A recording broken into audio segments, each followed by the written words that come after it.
ಅಶೋಕ್ ಗೌಡ್ರೆ ಇದ್ರಲ್ಲಿ ಏನಿದೆ ಗೊತ್ತಾ ಅಶೋಕ್ ಗೌಡ್ರೆ, ಇಡೀ ಎಲ್ಲರಿಗೂ ರಾಜ್ಯದ ಮಾತಾಡೋಣ ಮೇನು ಆಯ್ತು, ನೆರೆಗಾನೆ ಮಾತಾಡೋಣ ಆಯ್ತಾ. ಈಗ ಒಂದು ನಿಮಿಷ, ಈಗ ನಾನು ಅಶೋಕ್ ಗೌಡ್ರೆ ಪ್ರಶ್ನೆ ಏನು ಗೊತ್ತಾ, ಬಹಳ ಸರಳವಾಗಿ ಕೇಳ್ಬಿಡ್ತೀನಿ.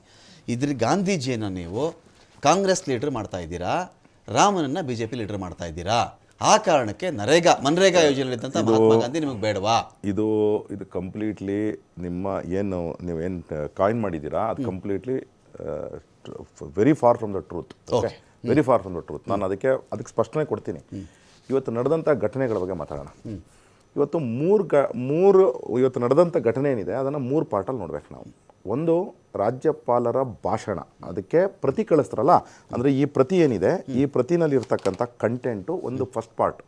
ಸೆಕೆಂಡ್ ಪಾರ್ಟು ರಾಜ್ಯಪಾಲರ ಏನು ಭಾಷಣ ಮಾಡಿದ್ರು, ಅಂದರೆ ರಾಜ್ಯಪಾಲರು ಆ ವೇದಿಕೆ ಮೇಲೆ ಭಾಷಣ ಮಾಡಿದ್ರು, ಒಂದು ನಿಮಿಷ ತದನಂತರದಲ್ಲಿ ಆಚೆ ಬಂದರು, ಅದು 2ನೇ ಪಾರ್ಟ್. 3ನೇ ಪಾರ್ಟ್ ಏನಿದೆ, ತದನಂತರದಲ್ಲಿ ಆಚೆ ಬಂದ ಮೇಲೆ ಕಾಂಗ್ರೆಸ್ನ ಏನು ಹಿರಿಯ ಹಾಳುಗಳಿದ್ರು, ಅಂತ ಉದಾಹರಣೆಗೆ ಪರಿಷತ್ತು ಮತ್ತು ಸದನದ ಹರಿಪ್ರಸಾದ್ ಅವರು ಎಲ್ಲರೂ ಇನ್ಕ್ಲೂಡಿಂಗ್ ಪ್ರದೀಪ್ ಈಶ್ವರು ಮತ್ತು ಶರತ್ ಬಚ್ಚೇಗೌಡ ಇವರೆಲ್ಲ ಸೇರಿಸ್ಕೊಂಡು ಯಾವ ರೀತಿ ನಡ್ಕೊಂಡ್ರು, ಈ 3 ಪಾರ್ಟಾಗಿ ವಿಶ್ಲೇಷಣೆ ಮಾಡೋಣ.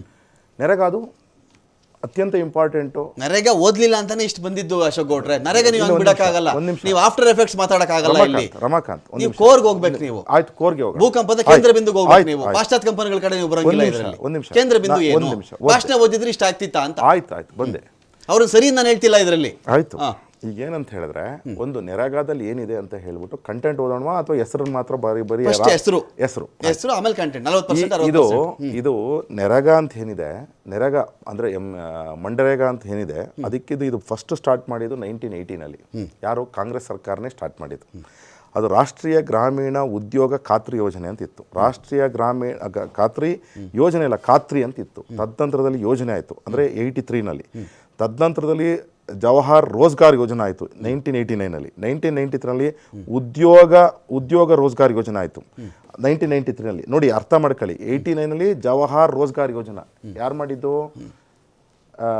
ಜನತಾ ಪಾರ್ಟಿ ಸರ್ಕಾರ. ತದನಂತರದಲ್ಲಿ 1990ರಲ್ಲಿ ಉದ್ಯೋಗ ಯೋಜನಾ ಅಂತ ಆಯಿತಾ.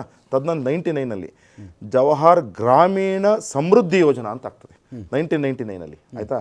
ರಿಮೆಂಬರ್, ಇದು ಅಟಲ್ ಬಿಹಾರಿ ವಾಜಪೇಯಿ ಅವರ ಸರ್ಕಾರ.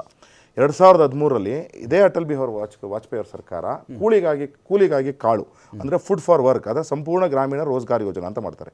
2006ರಲ್ಲಿ ನೆರೆಗಾ ಅಂತ ಆಗ್ತದೆ. 2009ರಲ್ಲಿ ಮನ್ರೇಗಾ ಅಂತ ಆಗ್ತದೆ. ನೋಡಿ, ಈಗ ವಿಚಾರ ಯಾಕಪ್ಪ ನೀವು ಹಾಗಾದ್ರೆ ಜವಾಹರ್ಲಾಲ್ ನೆಹರೂನ ಹೆಸರನ್ನ ತೆಗೆದುಬಿಟ್ಟು ನೆರೆಗಾ ಅಂತ ಮಾಡಿದ್ರಿ? ತಪ್ಪಲ್ವಾ ಅದು? ಹಾಗಾದ್ರೆ ಮಹಾತ್ಮ ಗಾಂಧಿ ಅವರಿಗೆ ಹೆಸರನ್ನ ನಾವು ತೆಗೆದುಬಿಟ್ಟಿವಿ, ಅದನ್ನು ತೆಗೆದುಬಿಟ್ಟು ಜಿ ರಾಮ್ಜಿ ಅಂತ VB ಜಿ ರಾಮ್ಜಿ ಅಂತ ಮಾಡಿದ್ವಿ ಅಂತ ಹೇಳಿದ್ರೆ ಅದರಲ್ಲಿ ಯಾವ ಮಹಾ ವಿಚಾರ ಆಗೋಯ್ತು? ಒಂದು ಆಯ್ತಾ. ಎರಡನೇದು, ಈಗ 20 ವರ್ಷ ಆಯಿತು ನೆರೆಗಾ ನೆರೆಗಾ ಬಿಲ್ ಪಾಸ್ ಮಾಡಿ. ಅನೇಕ ಗ್ರೌಂಡಲ್ಲಿ ಅನೇಕ ವಿಚಾರಗಳಾಗೋಗಿದೆ. ಕರಪ್ಷನ್, ಸಿಕ್ಕಾಪಟ್ಟೆ ಕರಪ್ಷನ್ ಆಗ್ತಿತ್ತು ಅಂತ ಹೇಳಿ ಈಗ ತಾನೇ ಶಿವರಾಜ್ ಸಿಂಗ್ ಚೌಹಾಣ್ ಅವರು ತಮ್ಮ ಚಾನಲ್ ಅವರು ಇದ್ರು, ಅಲ್ಲಿ ತಮ್ಮ ಚಾನಲ್ ಅವರು ಬೈಟ್ ತಗೊತಾ ಇದ್ರು. ವಿಚಾರ ಇಷ್ಟೇ, ಸಿಕ್ಕಾಪಟ್ಟೆ ಕರಪ್ಷನ್ ಆಗಿತ್ತು. ಜನ ಯಾರಿಗೆ ಬೆನಿಫಿಷರೀಸ್ ಇದ್ರು ಬೆನಿಫಿಷರೀಸ್ ಆಗಿರಲಿಲ್ಲ. ಕರ್ನಾಟಕದಲ್ಲಿ ಉದಾಹರಣೆಗೆ 71 ಲಕ್ಷ ಜನ ನೆರೆಗಾದಲ್ಲಿ ಅಂದರೆ ಮನ್ರೇಗಾದಲ್ಲಿ ರಿಜಿಸ್ಟರ್ ಆಗಿದ್ದಂತಹ ನೌಕರರು. ಆದರೆ ನಿಜವಾದ ಬೆನಿಫಿಷರೀಸ್ ಎಷ್ಟಿತ್ತು ಅಂತ ಹೇಳಿದ್ರೆ ಲೆಸ್ ದ್ಯಾನ್ 2 lakhs ಅಂತಕ್ಕಂತಹದ್ದು ವರದಿನ ಥರ್ಡ್ ಪಾರ್ಟಿ ರಿಪೋರ್ಟ್ ಮಾಡಿರೋದು. ಥರ್ಡ್ ಪಾರ್ಟಿ ಯಾರು ಅಲ್ಲ, ಬಿಜೆಪಿನೂ ಅಲ್ಲ, ಕಾಂಗ್ರೆಸ್ ಅಲ್ಲ, ಸರ್ಕಾರನೂ ಅಲ್ಲ, ಥರ್ಡ್ ಪಾರ್ಟಿ ರಿಪೋರ್ಟ್ ಮಾಡಿರೋದು. ಆಯ್ತು, ನಂಬ್ತಿರೋ ಬಿಡ್ತಿರೋ ಅಥವಾ ಇನ್ನೂ ಒಂದು ಸ್ವಲ್ಪ ಜಾಸ್ತಿನೇ ಮಾರ್ಜಿನ್ ಇಟ್ಕೊಂಡ್ಬಿಡೋಣ, 5 ಲಕ್ಷ ಜನಕ್ಕೆ ಬೆನಿಫಿಟ್ ಸಿಕ್ತು ಅಂತ ಇಟ್ಕೊಳ್ಳೋಣ.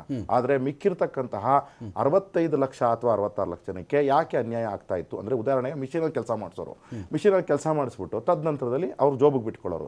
ಒಂದು ಹೆಂಗಸಿಗೆ ಸೀರೆ ಉಡಿಸ್ಬಿಟ್ಟು ಗಂಡಸಿಗೆ ಸೀರೆ ಉಡಿಸಿ ಫೋಟೋ ತೆಗ್ತಿದ್ದು ಇಂಟರ್ನ್ಯಾಷನಲ್ ಸುದ್ದಿ ಆಯಿತು. ತಾವುಗಳೆಲ್ಲ ಸುದ್ದಿ ಮಾಡಿದ್ರಿ, ಗುಲ್ಬರ್ಗ, ಯಾದಗಿರಿ, ರಾಯಚೂರು ಇದರಲ್ಲೆಲ್ಲಾನು ಆಯ್ತಾ. ಅಂದರೆ ಅರ್ಥ ಏನಂದರೆ ಕರಪ್ಷನ್ ಆಗ್ತಿದ್ದರಿಂದ ಇದಕ್ಕೆ ಹೊಸ ಆಯಾಮ ಕೊಡಬೇಕಿತ್ತು. ಹೊಸ ಆಯಾಮಗಳು ಏನೇನು? ಉದಾಹರಣೆಗೆ 100 ದಿನಗಳು ಕೂಲಿ ಸಾಕಾಗ್ತಿರ್ಲಿಲ್ಲ, ಜೊತೆಗೆ 120 ದಿನ ಕೊಡಬೇಕು. ಜೊತೆಗೆ ನಾನು ಒಬ್ಬ ವ್ಯವಸಾಯಸ್ಥ. ಗಾಂಧಿ ಬನ್ನಿ ಸೆಕೆಂಡ್ ರೌಂಡ್ ಅಲ್ಲಿ ಕೂಲಿ ಬಗ್ಗೆ ಬರ್ತೀನಿ ನಾನು. ಆಯ್ತು, ಗಾಂಧೀಜಿ ಈಗ ನೋಡಿ, ಈಗ ಅಶೋಕ್ ಗೌಡ ಸಪೋಸ್ ನೆಹರು ಹೆಸರೇ ಇಟ್ಬಿಟ್ಟಿದ್ರು ಅಂತ ಅನ್ಕೊಳ್ಳಿ.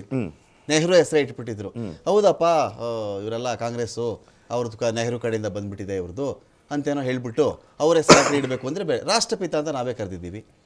ಮಹಾತ್ಮ ಗಾಂಧೀಜಿ ಪಕ್ಷಕ್ಕೆ ಸೇರಿದವ್ರನ್ನ ಸೀಮಿತಗೊಳಿಸಬಾರ್ದು. ನಾವು ಯಾವುದೇ ಪಕ್ಷಕ್ಕೆ ಸೀಮಿತ ಮಾಡೋದು ಅಪರಾಧ ಆಗ್ಬಿಡುತ್ತೆ. ಅವ್ರನ್ನ ನೀವು ಯೋಜನೆಯಿಂದ ತೆಗೆಯುವಂತ ಇಲ್ಲಿ ಏನೇ ಯೋಜನೆಯಲ್ಲಿ ದೋಷಗಳಿತ್ತು ಅಂತ ರಮಾಕಾಂತ್, ಏನ್ ಗೊತ್ತಾ, ಎಲ್ಲವನ್ನು ಸಹ ನೀವು ಒಂದು ಮಹಾತ್ಮ ಗಾಂಧಿನ ಕೇವಲ ಒಂದು ಯೋಜನೆಯಲ್ಲಿ ಹೆಸರಿಗೆ ಮಾತ್ರ ನೋಡ್ತೀರಾ ನೀವು? ಮಹಾತ್ಮ ಗಾಂಧಿಯ ತತ್ವ ಸಿದ್ಧಾಂತಗಳನ್ನು ಪ್ರತಿಯೊಬ್ಬ ವ್ಯಕ್ತಿ ಫಾಲೋ ಮಾಡೋದಾದರೆ ಆಯಿತಾ, ಮಹಾತ್ಮ ಗಾಂಧಿಯ ಸಿದ್ಧಾಂತಗಳನ್ನ ಫಾಲೋ ಮಾಡಬೇಕೇ ಹೊರತು ಮಹಾತ್ಮ ಗಾಂಧಿ ನಾನು ಹೆಸರಿಟ್ಕೊಂಡ್ಬಿಟ್ಟಿದ್ದು ಕೂಡಲೇ ಮಹಾತ್ಮ ಗಾಂಧಿ ಹೆಸರು ಕಿತ್ತಾಕ್ಬೇಕು ಇವಾಗ.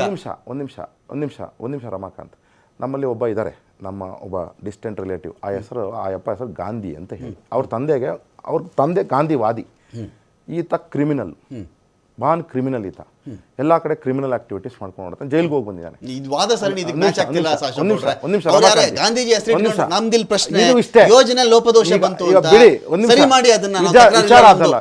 ವಿಚಾರ ಅದಲ್ಲ, ನಾನು ಗಾಂಧಿ ಅಂತ ಹೆಸರಿಟ್ಕೊಂಡ್ಬಿಟ್ಟು ತಪ್ಪೇನಾಗ್ಬಿಡ್ತು. ಗಾಂಧೀಜಿ ಪ್ರತಿದಿನ ಪ್ರತಿ ಕ್ಷಣ ಜಪ ಮಾಡ್ತಿದ್ದಂಥದ್ದು ಏನು? ರಾಮ ರಾಮ ರಾಮ ಅಂತ. ಆಯ್ತಾ, ರಾಮನಿಗೆ ಒಂದು ಸ್ಥಾನ ಕೊಡ್ತಕ್ಕಂಥ ಕೆಲಸನ ಯಾವ್ದಾದ್ರು ಒಂದು ಯೋಜನೆನಲ್ಲಾದ್ರೂ ಮಾಡ್ತಕ್ಕಂಥ ಕೆಲಸ ಮಾಡಿದಿದ್ರೆ ಆಯ್ತು. ಇದೂ ಬನ್ನಿ, ಮಹಾತ್ಮ ಗಾಂಧಿಯ ಕನಸೇನು? ಮಹಾತ್ಮ ಗಾಂಧಿಯ ಕನಸು ಗ್ರಾಮೀಣ ವಿಕಾಸ, ಅಂದ್ರೆ ಹಳ್ಳಿಗಳು ಸ್ವಾವಲಂಬಿಗಳಾಗಿರ್ಬೇಕು ಅಂತ ಹೇಳಿ. ಇದನ್ನೇ ನೀವು ತಗೊಂಡೋಗಿ ರಾಮನ ಆಡಳಿತಕ್ಕೆ ಲಿಂಕ್ ಮಾಡಿ. ರಾಮನ ಆಡಳಿತ ಏನು? Foundation of this entire country was laid on Rama's administration rules.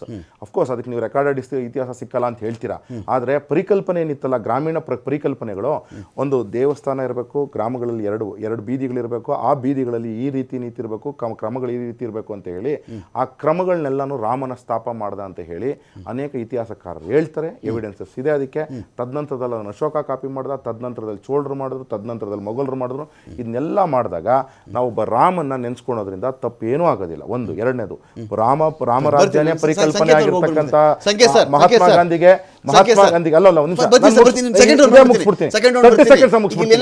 ರಾಮರಾಜ್ಯನ ಪರಿಕಲ್ಪನೆ ಕಂಡಂತಹ ಪ್ರೋಸೆಸ್ ಅಲ್ಲಿ ಇದೆ.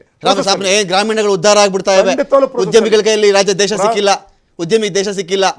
ರೋಡ್ ಕಾಮಗಾರಿಗಳಲ್ಲಿ ಯಾರಿದ್ದಾರೆ? ಕನ್ಫ್ಯೂಸ್ ಮಾಡಬೇಡಿ ಸರ್. ನೀವು ರಾಜ್ಯಕ್ಕೆ ನಾವು ಒಂದ್ ನಿಮಿಷ, ನಾವು ಏನ್ ಮಾತಾಡ್ಬೇಕು ಈಗ? ವಿ.ಬಿ. ಜಯರಾಮ್ಜಿ ಬಗ್ಗೆ ಮಾತಾಡ್ಬೇಕಾ, ಅಥವಾ ನೀವು ಕ್ಯಾಪಿಟಲಿಸಂ ಬಗ್ಗೆ ಮಾತಾಡ್ಬೇಕಾ, ಸೋಷಿಯಲಿಸಂ ಬಗ್ಗೆ ಮಾತಾಡ್ಬೇಕಾ, ಅಥವಾ ಇಂಟಿಗ್ರಲ್ ಹ್ಯೂಮನಿಸಂ ಬಗ್ಗೆ ಮಾತಾಡ್ಬೇಕಾ? ಮಾತಾಡೋಣ. ಒಂದ್ ನಿಮಿಷ ಸರ್, ನಾನು ಅದನ್ನ ಇಂಟಿಗ್ರಲ್ ಹ್ಯೂಮನಿಸಂ ಇದೆಯಲ್ಲ, ನಮ್ಮ ದೇಶದ ಪರಿಕಲ್ಪನೆ ಅಂದ್ರೆ ನಮ್ಮ ದೇಶದ ಇಂಟಿಗ್ರಲ್ ಹ್ಯೂಮನಿಸಂ. ನೀವು ಕ್ಯಾಪಿಟಲಿಸಂ ಅಲ್ಲ, ಸೋಷಿಯಲಿಸಂ ಅಲ್ಲ.